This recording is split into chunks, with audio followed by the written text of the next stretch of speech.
Hi everyone, I'm Swapna Haddow. I'm a children's author. People know me for my books about pigeons and bad pandas. But what people don't know about me is that I'm a bit of a science geek. My best grades in school were in science. I have a degree in medical sciences. And one of the things that bonded me with my son during lockdown was finding lots of things at home to conduct science experiments to explain away all his bonkers questions. And so I thought after lockdown, I'd put that all in a book. And I did, and I pitched that to my agent, who pitched it to the brilliant Emma, who was bonkers enough to take on a book called How to Save Your Granny from a Runaway Train. And I'm so proud that this is the first in a series of science books that found a home at Redshed, and that will be going out into the world in your hands. I couldn't think of better hands for the book to be in. Now, all the science in the book is really pared back so it doesn't intimidate. There are real and slightly unreal world scenarios that go along with each of the science.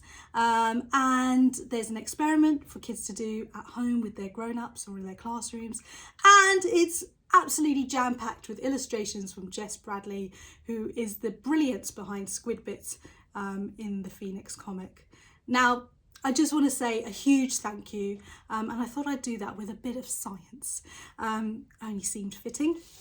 So for this experiment, I need a piece of paper, I need some lemon juice, which I have already squeezed, I need a paintbrush and a source of heat. So on the piece of paper, I'm going to dip my paintbrush into my lemon juice and I'm going to write a message on the piece of paper, just like that. And you can't really see it because obviously the paper's white and the lemon juice is pretty clear. But here's where the magic happens, the magic of science. If you leave the paper exposed to the air, it oxidizes, which means it mixes with the oxygen in the air and it turns a different color, a little bit like an apple slice going brown in the air. And we can speed that up with a bit of heat.